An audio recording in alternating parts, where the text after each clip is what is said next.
역사를 잊은 민족에게는 미래가 없다. 여러분 안녕하세요. 여러분 시험 보느라 굉장히 수고가 많았습니다. 와, 여러분 진짜 방학 때 2주 동안 놀지도 못하고 놀아도 논 것 같지도 않고 엄청나게 힘든 시간을 보냈을 거라고 생각을 해요. 저도 이제 방학식 날 여러분들이 독서실을 갔는지 아니면 학원을 갔는지 코너를 갔는지 잘 모르겠지만 저는 여러분들을 위해서 도서관을 갔습니다. 그래서 여러분들이 세특에 쓸 내용이 세특에 어떤 내용을 쓸지 또 어떤 책을 쓰면 좋을지 저 혼자 고민을 많이 해봤어요. 제가 1학기 방학하기 전에 여러분들한테 책을 이제 써오라고 했더니 애들이 감을 좀 잘 못 잡는 것 같아가지고 제가 그래서 이제 준비를 했습니다. 그래서 제가 들어간 반만 11반인데 들어가서 다 설명하기에는 그렇고 영상을 찍어가지고 여러분한테 이렇게 올려주려고 지금 이렇게 준비를 했습니다. 제 방 많이 바뀌었죠. 그래서 사실 이제 이렇게 방 구조를 한번 바꿔보려고 했는데 다 정리를 못했어요. 책도 많이 버렸어요. 그래가지고 또 새로운 책을 이제 넣을 생각하니까 또 기분도 좋고 한데 근데 피아노를 옮기다가 다리가 부러진 거예요. 그래서 저기 다리가 부러져가지고 지금 다 못 옮겼어요. 이 피아노는 여기로 갈 거예요. 그래가지고 아무튼 그래가지고 이제 여러분들 시험이 끝났고 또 1학기 마감이 8월 31일까지예요. 근데 저는 8월 28일 금요일이죠. 금요일까지 세특을 받도록 하겠습니다. 물론 넘어서 나한테 쪼르면 받긴 하겠지만 일단 여러분들 다음 주 금요일까지, 그러니까 이번 주 금요일까지 이 세특을 웬만하면은 책도 정리하고 그리고 자기 전공하고 맞춰서 이제 쓸 생각을 하고 있으셔야 돼요. 자, 그래서 제가 책을 많이 갖고 왔는데 이제 여기 이렇게 책이 쫙 있어요. 여러분들 안 보이지만 있습니다. 우리가 세특을 쓸 때 가장 중요한 게 뭐냐면은 이게 사실 우리가 학종으로 갈 때 쓰려고 이 세특을 지금 책을 쓰고 있는 거잖아요. 근데 책이 굉장히 중요해요. 왜냐?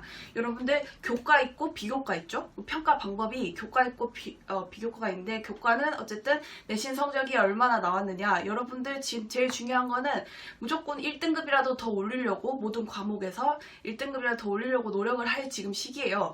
그리고 여러분들이 학종을 볼 때 이 비교과라는 게 굉장히 매력 있는 게 뭐냐면은 여러분들이 준비만 잘 하잖아요. 그럼 여러분 성적보다 훨씬 더 좋은 대학을 갈 수 있다. 이게 굉장히 큰 강점이고 그렇기 때문에 여러분들이 지금 세특 이렇게 생활기록부 신경을 쓴 이유가 바로 그거예요. 그걸 신경 쓰지 않으면은 여러분들이 떨어질 수밖에 없는 그런 사태가 또 일어나기도 합니다. 그래서 어떻게 신경을 써야 되냐 그거에 대해서 궁금한 점이 굉장히 많을 텐데 제가 중간고사 끝나고 수목금 수업 들어가는 반한테는 좀 이야기를 했었어요. 근데 월화만 들어간 반이 있거든요. 1학년도 그렇고 2학년도 그렇고 그 친구들한테는 제가 자세히 이야기를 못했는데 간략하게 이야기를 하면은 비교과에서 굉장히 가장 중요한 두 가지 키워드가 있습니다. 하나는 뭐냐? 전공과 관련성. 하나는 또 뭐냐면은 인성입니다. 그래서 이 전공과 관련성하고 인성에 초점을 맞춰서 여러분들이 책도 선정을 해야 되고 세특에도 기록을 해야 됩니다. 근데 여러분 지금 굉장히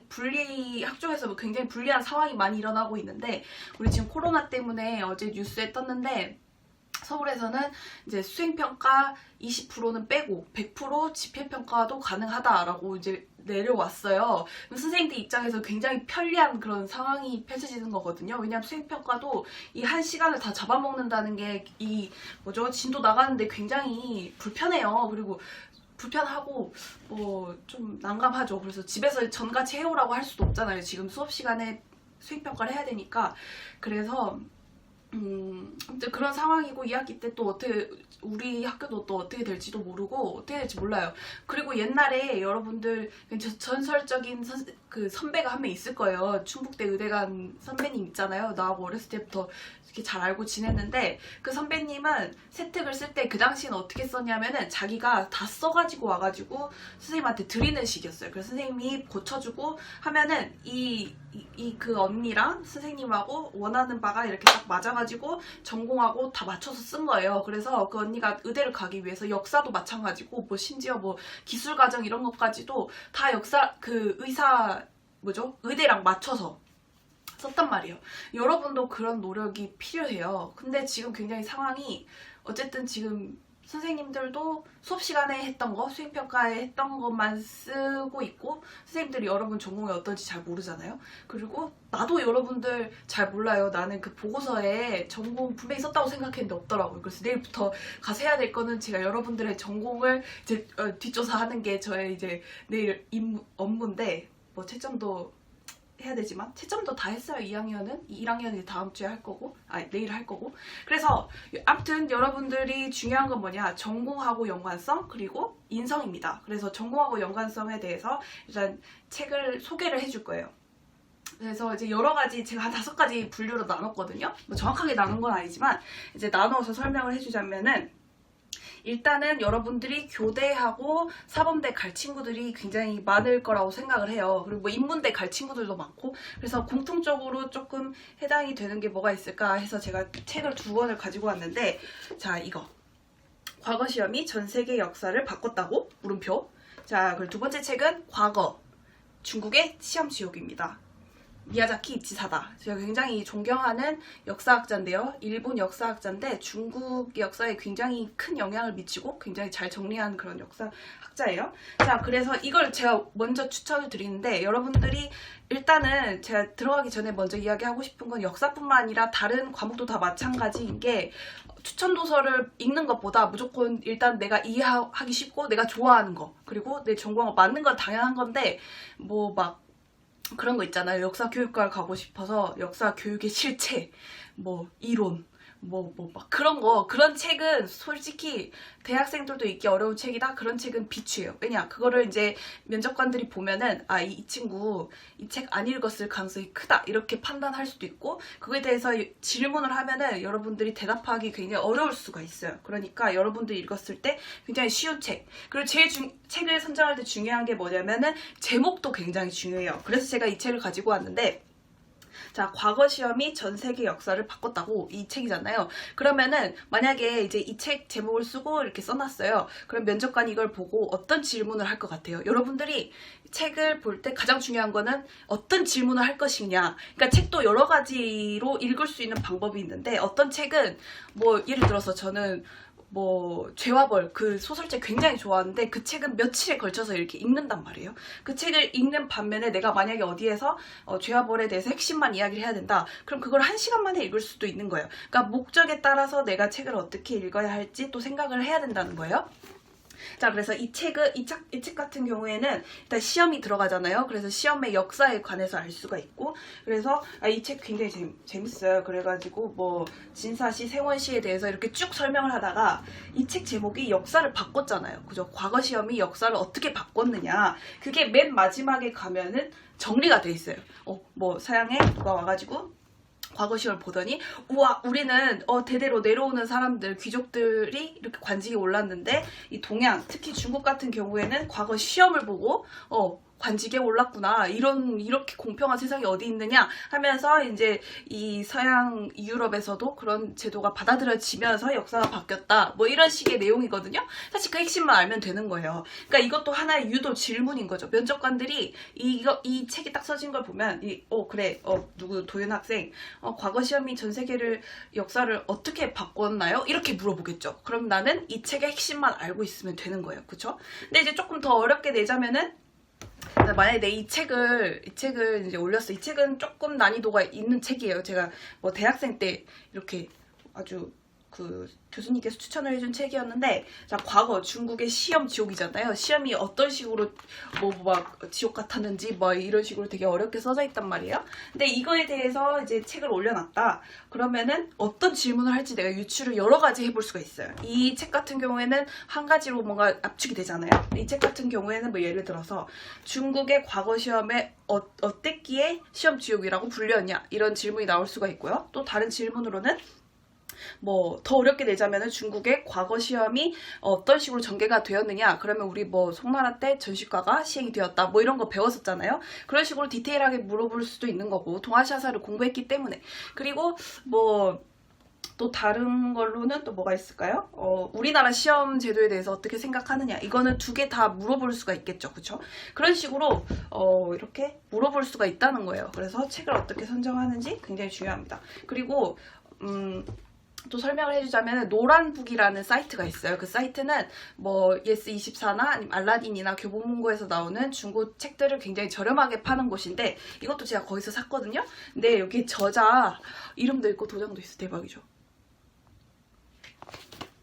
자, 그래서 이제 다음에 아무튼 자기 역사하고 연관시키는 거 굉장히 중요하고요. 또 좀 쉽게 가려면 유도 질문의 제목들의 책이 있어요. 자, 요게 있습니다. 자, 하나씩 설명을 해주면은, 자, 역사는 어떻게 삶의 무기가 되는가. 자, 이 책이에요. 이 책은 역사가 어떻게 삶의 무기가 되는지 이제 막 자세히 설명을 하다가 또 이것도 핵심이 에필로그 프롤로그에 있어요. 에필로그 프롤로그를 잘 읽어보면은 이 질문에 대한 답이 써져 있거든요. 그러면 너무나 쉽잖아요. 그쵸? 면접관들도 뻔한 질문을 할 거예요.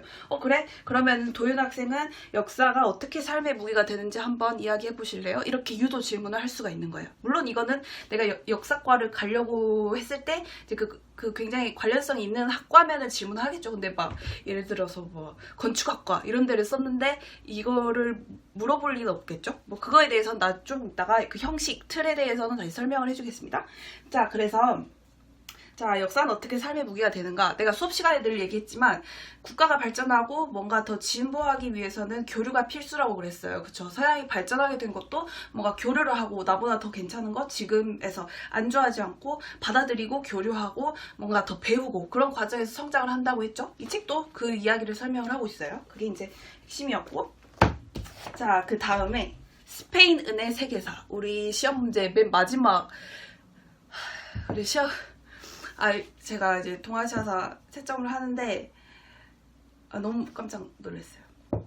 네, 난이도를 너무 어렵게 냈더라고요, 여러분. 답을 보니. 난 여러분 잘 풀 수 있을 줄 알았는데 난 학습지 말고는 전혀 다른 데서 안 나오잖아요. 그쵸? 지도도 똑같이 내고 심지어 지문도 다 똑같이 내고 그랬는데 그래서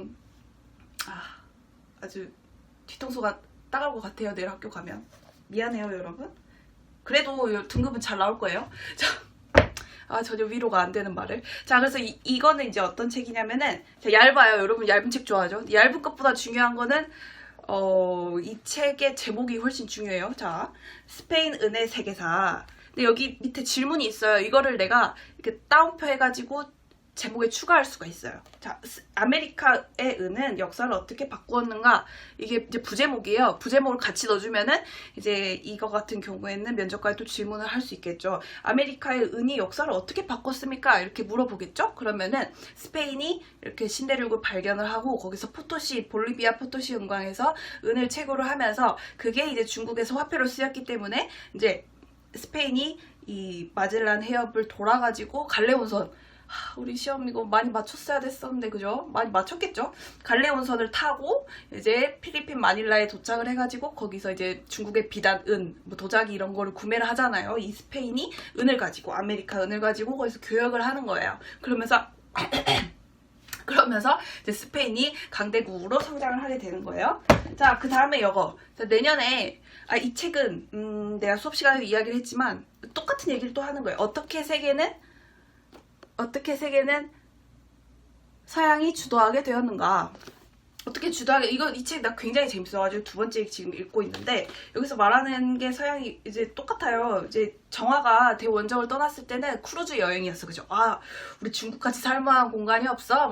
짱이야? 이런 식으로 이제 하면서 크루즈 여행을 쫙 돌잖아요? 근데 서양 같은 경우에는 어떻게 했느냐? 자기가 뭔가 교역을 하기 위해서, 후출을 얻기 위해서, 또 비단, 차, 도자기를 얻기 위해서, 이제 뭔가 물품을 팔고, 뭔가 더 이렇게 발전하려고 하고, 뭔가 그 시장을 점령을 하는 거예요, 시장. 그러니까 우리는 굉장히 생산을 많이 하고 잉여 생산이 굉장히 많아지는데 이거를 뭔가 이게 계속 갖고 있으면은 값어치가 떨어지고 뭔가 문제가 생기는 거예요. 근데 이거를 다른 뭔가 공간에다가 팔고 다른 식민지에다가 팔면은 그게 곧 이익이 되는 거기 때문에 그러면서 서양이 굉장히 성장을 하게 되고 또 그래서 굉장히 흥미로운 말을 하나 하는데 우리가 2학기 때부터 아편전쟁을 배워요. 영국이 중국으로 오죠. 1840년에. 그러면서 1840년에 아편 전쟁이 터지죠. 자, 그때 이 영국이 어떻게 세계에 해가 지지 않는 나라가 되었느냐, 그거에 대해서 설명을 할 때 어떤 식의 논리를 하냐면은, 하필이면 중국에도 없고 네덜란드에도 없고 스페인도 없었고 영국에만 있는 무언가가 있었는데 그게 무엇이냐, 땅속에 석탄이 그렇게나 많았다. 자, 그 얘기를 하고 있어요. 그래서 굉장히 재밌는 책이었어요. 그래서 뭐 이거에 대해서 한번 읽어볼 만한 가치가 있다. 뭐 관심 있는 친구들. 자, 이거 그 다음에, 자, 이거 왜 몽골 제국은 강화도를 치지 못했는가. 자, 이거에 대해서도 일단 엄청나게 많은 이야기를 하고 있어요. 근데 이 책을 만약에 내가 올렸다, 그럼 면접관이 어떤 질문을 하겠어요? 자, 몽골 제국이 강화도를 치지 못한 이유에 대해서 설명을 해보세요. 뭐 이런 식의 질문도 나올 수 있고, 뭐 그런 그냥 뭐 단순한 질문을 그런 것도 할 수 있겠죠. 몽골에 끝까지 저항했던 이렇게 군인 단체 이름이 무엇인가? 그러면은 뭐 삼별초 뭐 이렇게. 자, 그런 질문을 유출해 보는 거예요. 그래서 여기에 이렇게, 여기는 있잖아요, 프롤로그 에필로그에 답이 있는 게 아니라 책 중간 요쯤에 있어요. 뭐라고 써져 있냐면은, 자, 한반도의 산악지형, 그리고 그를 통한 수많은 산성의 존재, 그리고 항전하는 백성, 이 삼별초가 해당이 되겠죠. 삼별초 말고 전 국민이 같이 저항을 했으니까. 자, 그리고 외침을 막기에 탁월한 강화도의 지형 조건 그 앞에 이렇게 어쨌든 섬이었기 때문에 이렇게 올라가기가 쉽지 않았던 거죠. 침입하기가. 그리고 강화도 정부의 수비 능력. 이게 이렇게 답이 있어요. 이것만 알면은 이 책을 1시간 안에도 읽을 수 있어요. 30분 안에도 읽을 수 있겠죠? 그러니까 우리가 전략적으로 읽어야 된다는 거예요. 자, 그 다음에 권력은 왜 역사를 지배하려고 하는가? 자, 정치의 도구가 된 세계사, 그 비틀린 기록. 자, 그래서 여러분들이, 내가 항상 권력에 대해서 이야기를 했지만 마치 그거예요. 권력이 가장 두려워하는 건 뭐라고 그랬어요? 사람들이 나를 인정해주지 않는 거예요. 그쵸? 그러니까 마치 그런 거죠. 내가 항상 여러분들이 나를 동아시아사 한국사 선생님이라고 당연하게 생각하고 있었는데, 내가 어느 날 음악 선생님이 되는 거예요. 예를 들어서 음악 선생님이 되는데, 이제 여러분들이 나를 음악 선생님으로 인정을 하겠어요? 안 할 가능성이 크겠죠. 그쵸? 그러기 위해서 내가 정당성을 찾는 거예요. 여러분들이 당연히 나를 음악 선생님으로 생각하게끔, 뭐 예를 들어서 피아노를 쳐준다든지 노래를 잘한다든지 뭐 그런 식으로, 뭐 아니면 뭐 자격증을 보여준다든지 뭐 그런 식으로 해가지고 여러분한테 정당성을 얻기 위해서 굉장히 노력을 하겠죠. 그쵸?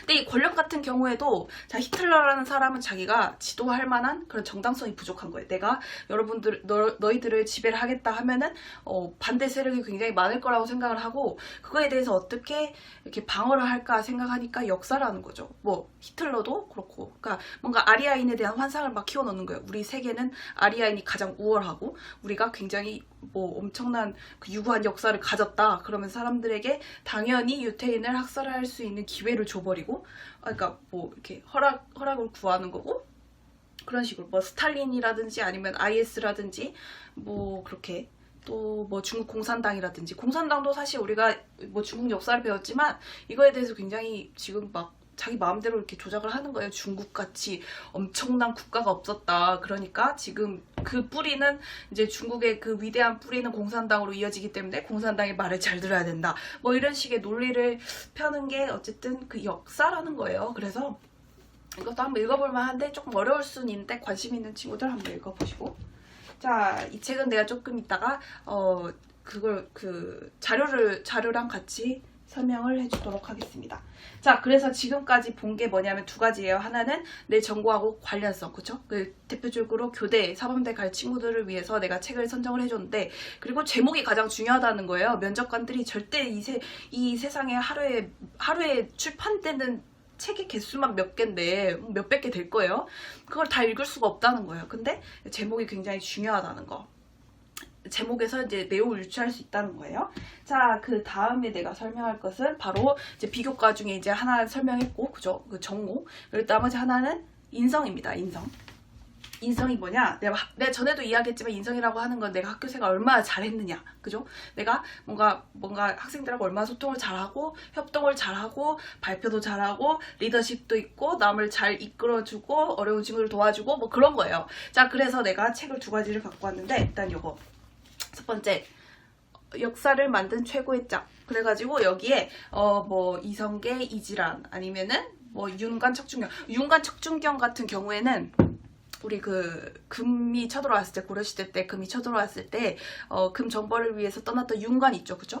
윤관이 이제 동북 구성을 이제 축조를 하잖아요. 그래가지고 별부반을 조직을 해가지고 이렇게 국가를 구하는 그런 일들이 있었는데, 그때 척준경이라는 사람이 굉장히 잘 도와줘요. 우리 한국사, 내가 한국사 할 때 1학년 한국사 때 척준경까지는 내가 넣지 않고 이자겸까지만 넣었는데, 그 다음에 윤관하고 척준경하고 굉장히 짝이 잘 맞다가 이제 윤관을 어쨌든 떠나고 이자겸하고 척준경하고 손이 딱 맞아요. 그래가지고 이제 권력 욕심이 생기면서 이제 그걸 악용하게 되죠. 그래서 이제 그런 말이 있어요. 철이 철을 날카롭게 하는 것 같이 친구가 사람의 얼굴 날카롭게 한다는 그런 성경 구절이 있는데, 뭐 그것처럼 친구가 얼마나 중요하냐, 그죠? 이것도 하나의 인성이 포함된 그런 내용이에요. 그래서 역사를 만든 최고의 짝.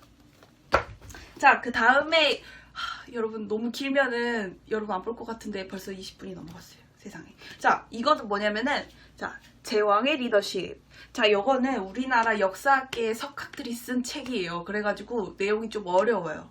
그래서 이걸 추천할까 말까 했는데 제목이 너무 매력적이지 않아요? 제왕의 리더십. 그쵸? 이거 리더십은 학교가 무조건 학종이 원하는 키워드예요. 그래가지고 여러분들이 이걸 다 읽을 필요는 없고, 뭐 그런 거 물어볼 수 있잖아요. 제왕이 리더십을 통해서 무엇을 배웠느냐, 뭐 예를 들어서 뭐 고2 때 반장을 했는데 고2 때 보니까 제왕의 리더십이라는 책을 읽었네요. 이 책에서 얻을 수 있었던 건 무엇입니까? 뭐 이런 식으로도 물어볼 수 있겠고, 그러니까 그러면 여기서 한 명 고르면 되는 거예요. 내가 이 책에서 정조에 대해서 읽었다. 뭐 세종대왕도 있죠.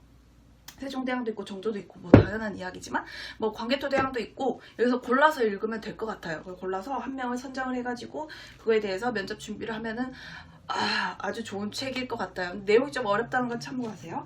자, 그 다음에 이제 역사의 문제의식에 관한 책을 가지고 왔어요. 자, 이게 뭐냐면은 이게 자, 쟁점 한일사. 분노하기 전에 알아야 할 쟁점 한일사입니다. 자, 이거는 일단 한국과 일본의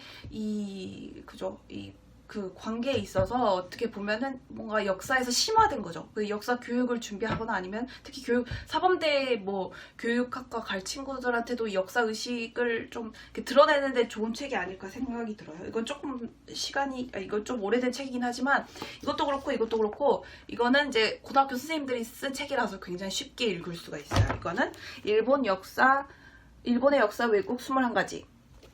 자, 아무튼 그래서 한번 이거 읽어볼 만하다. 그리고 이거는 그렇게 추천하진 않는데, 매국사학이 18가지 거짓말이에요. 이거 제가 요즘에 읽고 있는 책인데 아주 재밌어요.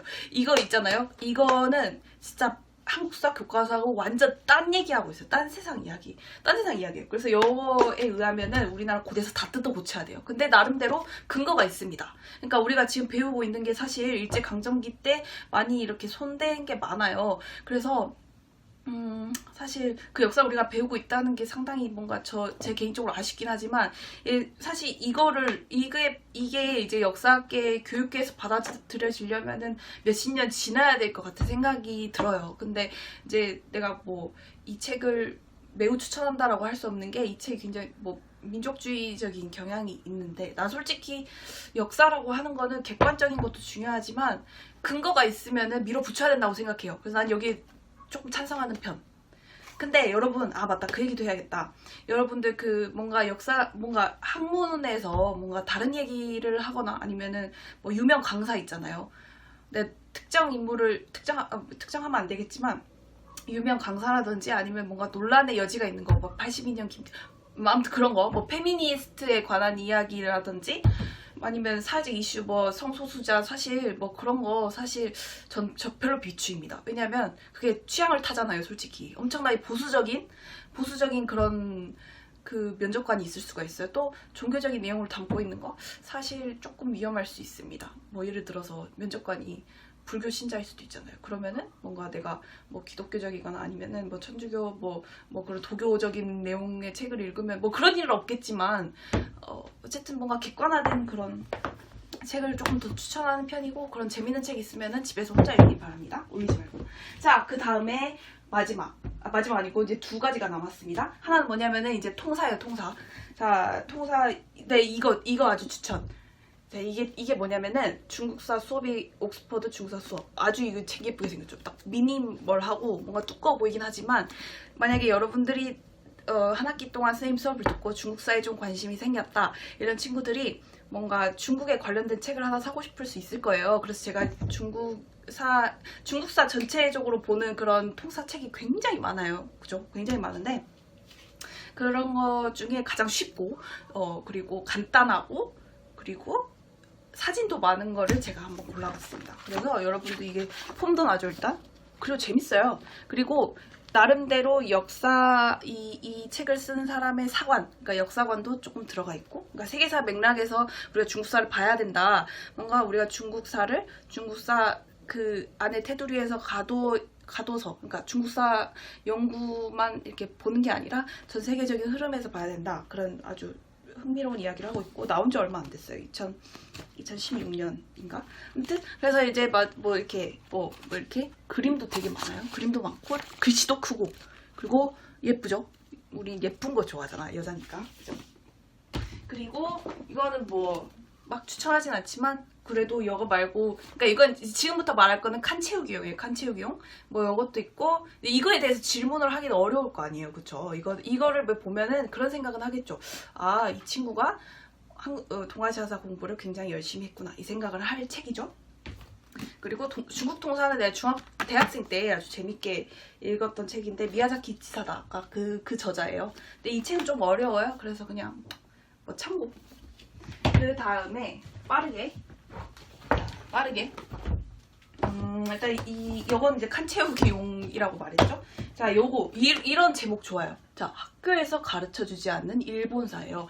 학교에서 가르쳐주지 않았다는 건 어떤 의미예요? 내가 학교에서 일본사에 대해서 배웠지만 뭐 예를 들어서 뭐 이번 해체 신서나 아니면은 뭐 도자기 기술 이렇게 2, 3편 같은 경우 뭐 이렇게 뭐 넘어가서 전해주잖아요. 그쵸? 그런 거에 굉장히 간단하게 난 핵심만 알려줬단 말이에요. 근데 여러분들이 뭔가 학교에서 가르쳐주지 않았지만 더 관심을 가지고 뭔가 공부를 하고 싶었다는 느낌을 주잖아요. 그죠? 이런 책이 굉장히 많아요. 도서관에도 가보면 학교에서 가르쳐주지 않은 그쵸? 엄청난 키워드죠. 그래서 이것도 추천. 그리고 이제 이거는 쭉쭉 가겠습니다. 일본이라는 나라. 일본이라는 나라. 그리고 이거 사이토 타카시의 세계사를 움직이는 5가지 힘. 사이토 타카시가 역사학자가 아니에요. 그냥 교육론을 공부하는 사람인데 일본에서 굉장히 내가 보기에는 한 달에 책을 한 권씩 내요. 그래서 제가 사이토 타카시 책이 이제 출판이 되면은 이렇게 읽곤 하는데 굉장히 유익해요. 그러니까 공부하는데 굉장히 어떻게 공부해야 할 것인가에 대해서 책을 많이 내는데 세계사를 움직이는 5가지 힘? 이 사람이 세계사에 대해서 뭐 어떻게 쓸까 했더니 엄청나게 그러니까 이분은 자기가 가진 지식을 쉽게 설명하는 그런 능력이 있어요. 그래서 굉장히 재밌어요. 금하고 철, 우리 철에 관해서 서술형 문제에 나왔었잖아요. 청동기에서 철로 넘어가게 된 그런 계기들. 그거에 대해서 또 자세하게 이야기를 하고 있고 뭐 이거 얇은 책이라서 내가 추천해줍니다. 에도 시대를 알면은 현대 일본이 보인다. 그리고 이거는 호사카 유지. 호사카 유지 그 TV에 많이 나오죠. 조선 선비와 일본 사무라이. 이건 내가 초등학교 때 읽었던 책인데 우리 그거랑 관련된 성리학하면서 내가 좀 이렇게 설명을 해줬었죠. 그리고 중국을 이해하는 8가지 키워드. 중국의 힘 해가지고 중국이 어떤 식으로 어떤 환경이 있었기에 힘이 그렇게 있었는지에 대해서 설명을 해줬습니다. 그러니까 이렇게 칸 채우기용의 책들이 있는 거고 그리고 내가 전공하고 연관을 시켜서 해야 될 책이 있는 거고 그 다음에 인성하고 관련된 책이 있다는 거 크게 보면은 그쵸? 여기서 가장 중요한 게 뭐겠어요? 인성도 중요하긴 하지만 내 전공과 관련성 그죠? 전공과 관련성이 가장 중요하다. 그래서 내가 일단 여러분들이 전공을 정하지 못했다면은 지금이라도 꼭 정해야 돼요. 그래가지고 여러분들이 이과를 가고 싶다는 내용을 세특이나 아니면 동아리나 아니면 독서는 굉장히 여러분들이 넣기만 하면 되니까 쉽죠? 독서나 그런 거에 엄청나게 많이 뿌려놔야 돼요. 그래야 여러분 성적보다 훨씬 좋은 대학을 갈 수 있습니다. 그러면은 이제 그거 할 거예요. 그거 알려줄 건데 어떻게 이제 내가 틀을 만들어 봤어요. 여러분들이 그 틀에다가 내용을 써놓고 이제 고3 면접 때까지 싹 잊어버리고 있으면 돼요. 그러다가 면접하기 전에 그거 한번 쭉 읽어보면은 면접 준비를 할 수 있도록 어떻게 해야 되는지 알려주도록 하겠습니다. 자, 여러분 이제 내가 이 책을 가지고 어떻게 생활기록부 독서활동지를 써야 할지 알려줄 거예요. 그래서 이게 동아시아사뿐만 아니라 다른 과목도 이런 식으로 준비를 해놓으면은 훨씬 수월할 거예요. 나중에 면접 준비할 때. 자, 예를 들어서 자 여기 보면은 자 뭐 2학년 6반 00번 이도윤 희망학과 역사교육과 또는 신소재공학과. 자, 그래서 자, 일단은 책 제목을 이렇게 쓰고요. 그 다음에 저자를 딱 씁니다. 자, 이거 굉장히 내가 선정한 이거 굉장히 재밌게 읽었어요. 내가 청동기, 철기 이야기하고 금, 은 막 이야기할 때 이거 뭐 플라스틱, 알루미늄 이런 관한 이야기가 많이 들어가 있어서 재밌었어요. 자, 전공과 관련도가 있어요.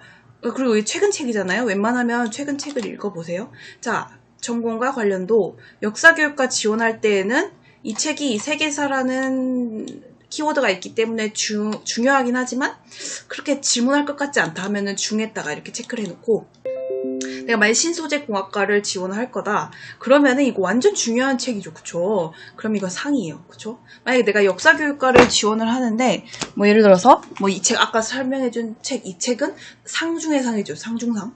그쵸?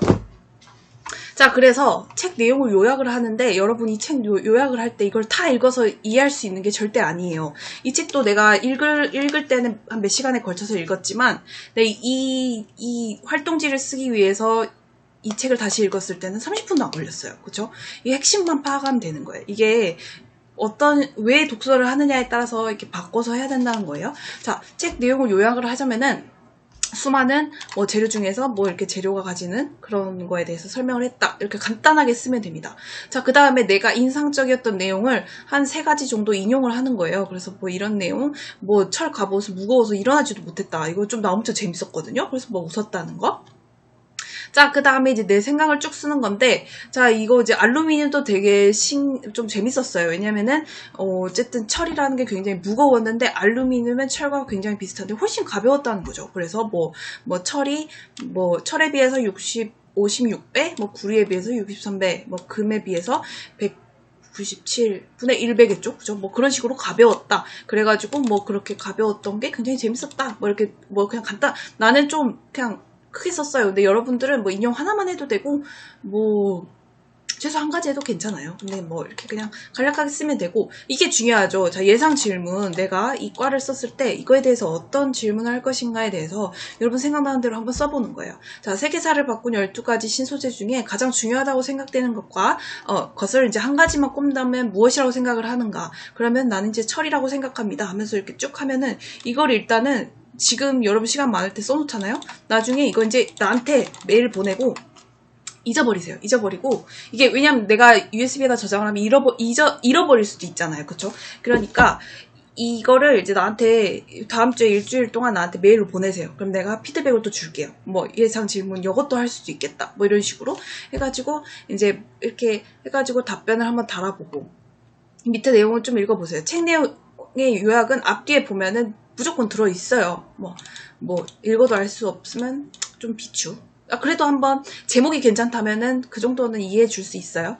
그리고 굵은 글씨로 뭐 핵심을 표시해 두세요. 그래서 해가지고 내가 밑에다가 이렇게 활동지를 쭉 써놨어요. 그래가지고 여러분들이 이거를 활용하면 좋겠어요. 뭐 동아시아사, 뭐 한국사뿐만 아니라 다른 과목도 해주세요. 그리고 뭐 예를 들어서 나는 역사학과를 절대 갈 것도 아니고 중국사 관심도 없는데 난 그냥 이 책으로 뭐 그냥 퉁치고 싶다 이런 친구들은 굳이 뭐 이런 인상적인 내용 굳이 길게 쓸 필요가 없어요. 왜냐? 면접 때 안 물어볼 거거든요. 그쵸? 그런 식으로 그냥 간략하게만 써놔도 돼요. 뭐 이런 책 같은 경우에는 질문할 게 없잖아. 예를 들어서 중국사 수업인데 뭐 옥스퍼드 중국사 수업을 듣고 어떤 생각이 들었는지 말해보세요. 이렇게 말하면 그런 엉뚱한 질문을 하지 않으시거든요. 면접관들도 다 이렇게 뭔가 질문했을 때 대답할 수 있을 법한 이야기를 이렇게 물어본단 말이에요. 그래서 그것도 예상 질문 뭐 굳이 쓸 필요 없을 것 같죠. 그쵸? 그냥 인상적인 내용만 간략하게 쓰면 된다.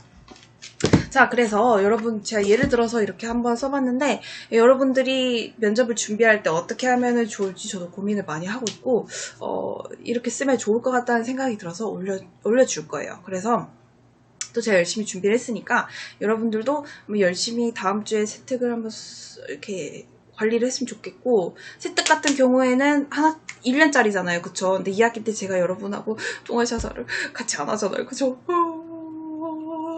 자, 그래도 뭐 아쉽지만 그래도 여러분들 열심히 잘 따라와줘서 너무 고맙고, 또 재밌다고 이렇게 뭐 그렇게 재미있는 사람은 아닌데 재밌다고 해줘서 너무 고맙고, 또 기회가 있으면 또 여러분하고 또 이렇게 수업도 하고 싶어요. 그래서 좀 아쉽기는 하지만 그래도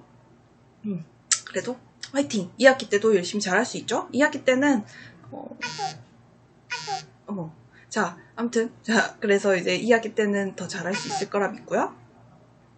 그리고 또 하나 또 이렇게 잠시만.